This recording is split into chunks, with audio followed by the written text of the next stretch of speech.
کہا اللہ کے رسول ایسی کون سی چوری ہے وہ چوری بھی کروں اور میں جہنم سے آزاد ہو جاؤں؟ آپ نے فرمایا جو کسی مسلمان قیدی کو دنیا میں کافروں کی قید سے آزاد کروائے گا رب اس کو جہنم سے آزاد فرما دے گا۔ جا تم کافروں کی جیلوں میں اور ان کے قلعوں میں چلا جا، وہاں سے مسلمانوں کو رات کو چوری اٹھایا کر اور ان کو آزاد کر دیا کر۔ میرے بھائیوں یہ مکے کی گلیوں میں گھوم رہا ہے اور وہاں سے مسلمانوں کو آزاد کرواتا ہے۔ اچانک اس کو پرانی کوئی زندگی کی سہیلی ملتی ہے، پرانی کوئی وہ عورت ملتی ہے جس کے ساتھ اس کے تعلق تھے۔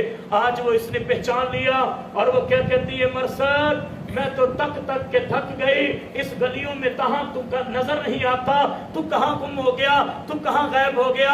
یہ وہ مرصد بن چکا ہے جو پہلے دن کو گلیوں میں دھکے کھاتا تھا، آج یہ وہ مرصد بن چکا ہے جس نے نبی کا کلمہ پڑھا ہے، اب تو یہ رات کی تاریکیوں میں بھی نظر نہیں آتا۔ آج یہ وہ مرصد ہے جو اتنا تبدیل ہو چکا ہے۔ وہ عورت کہتی ہے میرے ساتھ گناہ کر، میرے ساتھ برائی کر، وہ کہتا ہے یہ وہ مرصد نہیں ہے، یہ اب وہ مرصد نہیں ہے جو تجھ پہ مر جائے گا، یہ اب وہ مرصد ہے جو اللہ کے رسول کے کلمہ پڑھ چکا ہے، مسلمان مومن ہو چکا ہے، ساری دنیا سے تعلق ٹوٹ چکا ہے۔ اب یہ مرصد تیری باتوں میں نہیں آئے گا۔ بلا کر وہ کہتی میں شور کروں گی، کہا جو تو کرنا ہے کر لے۔ اس نے شور مچایا، لوگ بھاگے، کہا پکڑو پکڑو تمہارا چور پکڑا گیا۔ بلا کر بھاگتے بھاگتے ابو مرصد ایک غار کے اندر چھپ جاتا ہے۔ یہ ظالم مکے کے سارے مستنڈے اس کے پیچھے ہیں، سارے لٹیرے اس کے پیچھے ہیں، اس کو تلاش کرنے کی در پر ہے، اس کو پکڑنے کے لیے بھاگے بھاگے آئے۔ ابو مرصد نیچے غار میں چھپا ہوا ہے۔ ایک ظالم بدبخت کو پیشاب آیا، اس نے اوپر پہاڑی کی چوٹی پہ بیٹھ کر پیشاب کیا۔ یہ پیشاب اللہ کی قسم ابو مرصد کے سر پر پڑ رہا ہے۔ ابو مرصد سوچتے ہی سوچتے کہہ رہا ہے اے میرے پروردگار، میں نے گناہوں کی غلاظت کو قبول نہیں کیا، ان کافروں کی غلاظت کو برداشت کر رہا ہوں صرف تیری ذات کے لیے۔ اے اللہ میں نے گناہ کی پلیتی کو چھوڑا لیکن کافروں کی پلیتی کو برداشت کر رہا ہوں۔ اللہ میرے گناہوں کی پلیتی کو دور کر دے، میں قربان جاؤں۔ رب کیسا مسکراتا ہوگا، رب کی رحمت کو کیسا جوش آتا ہوگا، رب بھی کیا کہتا ہوگا اے ابو مرصد تو میری رضا کے لیے، میرے نبی کے لیے، اپنے ایمان کے لیے، کلمے کی خاطر تو اپنی جوانی کو بچا رہا ہے۔ جیسے جیسے تجھ پہ اس کا پیشاب آ رہا ہے میں تجھے گناہوں سے بچاتا جا رہا ہوں، میں تجھے گناہوں سے دھوتا جا رہا ہوں۔ اس ظالم نے پیشاب کیا، ابو مرصد نے برداشت کیا، بلا کر وہ چلے گئے، دفع ہو گئے۔ یہ اللہ کے نبی کے پاس آتا ہے۔ میرے بھائیوں اللہ کے نبی بڑے خوش ہوئے، اللہ کے نبی کو واقعے کا پتہ چلا، اللہ کے نبی مسکرا رہے، کہا میں مرصد تجھ پہ قربان جاؤں، اے ابو مرصد میں تجھ پہ قربان جاؤں، تو نے اللہ کی خاطر اور رسول کی خاطر اپنا ایمان بچاتے ہوئے اس کے پیشاب کو بھی برداشت کر لیا۔ آج کہاں ہے اللہ وہ ابو مرصد پیدا کر دے، اللہ وہ ابو مرصد پیدا کر دے، ہم میں بھی اللہ ہم میں بھی وہ مرصد پیدا کر دے۔ میرے بھائیوں مصعب بن عمیر کو دیکھیے جو مکے کا شہزادہ ہے، یہ وہ شہزادہ ہے جو مکے کا سب سے امیر شہزادہ ہے، یہ وہ شہزادہ ہے جو ایک دفعہ خوشبو لگاتا ہے دوبارہ وہ خوشبو نہیں لگاتا، جس گلی محلے سے گزرتا ہے دنیا تلاش کرتی ہے یہاں سے مرصد گزرا ہوگا جو خوشبو ایسی پھیلا گیا جو مکے میں کوئی نہیں خرید سکتا، ایسی مہنگی خوشبو لگاتا ہے جو ایک دفعہ لگاتا ہے وہ دوبارہ خوشبو استعمال نہیں کرتا۔ یہ ابو مصعب بن عمیر ہے، یہ مکے کا شہزادہ ہے جو ایک دفعہ نیا کپڑا لباس پہنتا ہے اس کو اتار دیتا ہے، دن میں دو تین مرتبہ نہاتا ہے، دو تین لباس پہناتا اور تبدیل کرتا ہے۔ ایک دن آیا یہ مصعب بن عمیر مکے کا شہزادہ نبی کا کلمہ پڑھ کر مسلمان ہوتا ہے۔ یہ مصعب بن عمیر پر ایسی حالت اور کیفیت آئی یہ مدینے کا پہلا خطیب بن کر جاتا ہے، مدینے کا پہلا مبلغ بن کر جاتا ہے۔ اللہ کے نبی نے فرمایا جاؤ آپ مدینے میں تبلیغ کرو، مدینے میں لوگوں کو جمع کرو۔ چند ہی دنوں میں مصعب بن عمیر نے خوشخبری سنا دی، اللہ کے نبی میں نے جا کر لوگوں کی ذہن سازی کی ہے، لوگوں کو کلمہ پڑھایا، اسلام سکھایا۔ اللہ کے نبی چند دنوں میں میرے ساتھی جو بن چکے ہیں ان کی تعداد 70 ہے، وہ 70 مسلمان بن چکے ہیں۔ میرے بھائیو یہ وہ مصعب بن عمیر ہے، آج پھٹے پرانے کپڑے پہنے ہوئے نبی نے اس مصعب بن عمیر کی حالت پر آنسو بہائے ہیں۔ اس مصعب بن عمیر کو دیکھ کر اللہ کے نبی کی آنکھوں میں آنسو آ جاتے ہیں۔ اے مصعب بن عمیر تجھے کیا ہوا، تو اتنا بڑا شہزادہ تھا آج تو کپڑوں کو بھول گیا۔ اے مصعب بن عمیر آج تو اس عیاشی کو بھول گیا۔ اے مصعب بن عمیر آج تو اس